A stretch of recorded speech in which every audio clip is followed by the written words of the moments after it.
విడివిడిగా ముగ్గురు ఉన్నారు. ఒక్క దైవత్వం కాదు.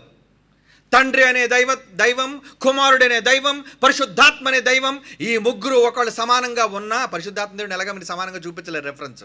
కానీ వీళ్ళు సమానంగా దేవుడు ఉండనిచ్చిన సమానత్వంలో కూడా హెడ్ ఉంటుందర్రా పిచ్చోళ్ళారా. భార్యాభర్తలు ఎలాగ ఏకదేహంతో ఏకమై ఉన్నా వాళ్ళలో పురుషుడు ఎలాగైతే శిరస్సుగా ఉన్నాడో, ఇందర మనం చదువుకున్న కొరింథీ పత్రికలోని స్త్రీలందరికీ శిరస్సు పురుషుడైతే, ఆ పురుషులకు శిరస్సు క్రీస్తు అయితే, ఆ క్రీస్తుకు అల్టిమేట్ శిరస్సు దేవుడు అని క్రొత్త నిబంధన సర్వ సత్యము చెప్పింది. ఈ సత్యాన్ని ఒప్పుకోలేనడు క్రీస్తు విరోధి. ఖబర్దార్, జాగ్రత్త. ఇక్కడ ఆపుదాం.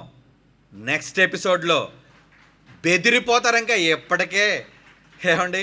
ఎప్పటికే చాలా వరకు రెఫరెన్సులు చూపించి వినడానికి మీరు అలసిపోయారేమో, కానీ చెప్పడానికి నాకు ఇంకా అలుపు రాలేదు. టైం అయిపోయింది కాబట్టి ఆగాను నేను. జైశాల్ గారు మాటలున్నాయి కాబట్టి. ఓకే, కనుక తండ్రి, కుమారుడు, పరిశుద్ధాత్మ దేవుడు, మరలా చెప్తున్నాను, ముగ్గురు వేరువేరుగా అన్ని కాలాలలో ఉన్న దైవాలు.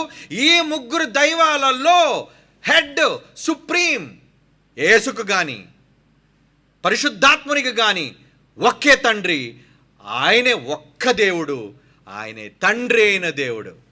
God bless you.